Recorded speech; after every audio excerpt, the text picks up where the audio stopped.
Russian army gets new batch of upgraded BMP-3 vehicles. Russia's state defense conglomerate has delivered another batch of infantry fighting vehicles to its army, and according to the company that builds them, production has now tripled since the start of the full-scale invasion of Ukraine more than 4 years ago. Rostec, Russia's state-owned industrial and defense holding company, announced that its high-precision systems division shipped a new consignment of BMP-3 infantry fighting vehicles to Russian forces, with the company claiming shipment volumes have grown again compared to previous months. The BMP-3 is a tracked armored vehicle designed to carry infantry into combat while providing direct fire support, a role NATO military planners typically describe as an infantry fighting vehicle rather than a simple troop transport. Unlike a basic armored personnel carrier, which mainly shields soldiers from small arms fire and shrapnel while moving them around a battlefield, an infantry fighting vehicle like the BMP-3 carries its own significant firepower and is expected to fight alongside the troops it delivers,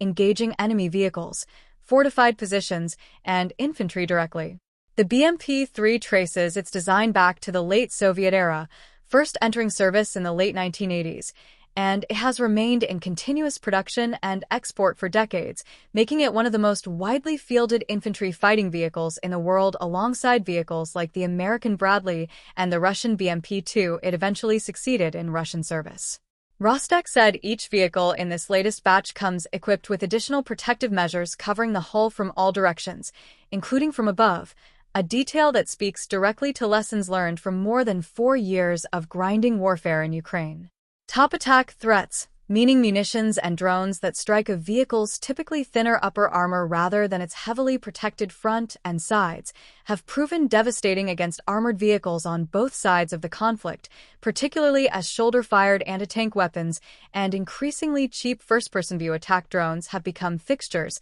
of the modern battlefield. Reinforcing overhead protection reflects an industry-wide shift among armored vehicle manufacturers responding to that threat,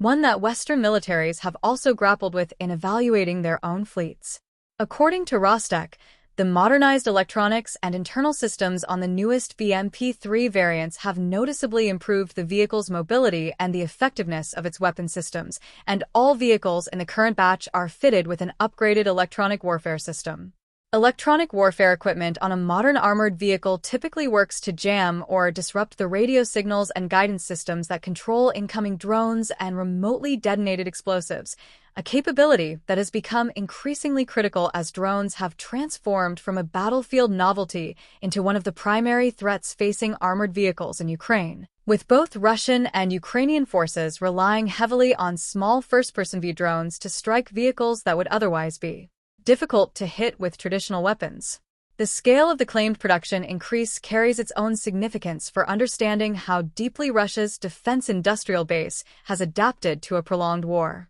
Bekhan Ozdoev, industrial director of Rostec's weapons cluster and a member of the Bureau of Russia's Union of Machine Builders, framed the growth as a direct response to sustained wartime demand. Since the start of the special military operation, the volume of products shipped by high-precision systems has increased every year. Today it already exceeds previous figures threefold, said Bekhan Ozdoev, industrial director of Rostec's weapons cluster. At the same time, taking frontline experience into account, the design of combat vehicles is also changing. This year the BMP-3 received a number of important new improvements: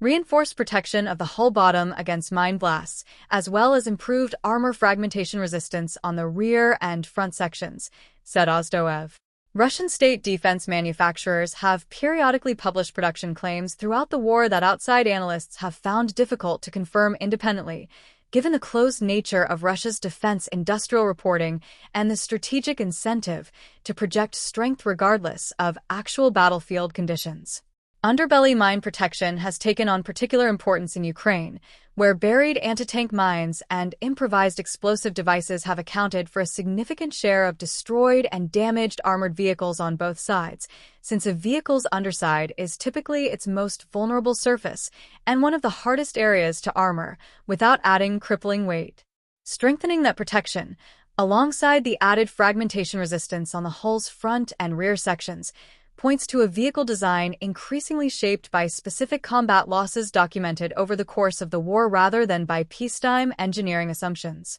None of Rostec's claims in this announcement include a specific number of vehicles delivered in the latest batch, an exact timeline for the stated production increase, or independently verifiable figures confirming the threefold growth the company describes. Those gaps make it difficult to assess the real scale of Russia's BMP-3 output beyond the company's own characterization of steady, wartime-driven growth. For a vehicle first designed during the final years of the Soviet Union, the BMP-3's continued evolution, top armor, mine-resistant floors, and jamming equipment bolted onto a decades-old chassis, illustrates a broader pattern playing out across Russia's defense industry.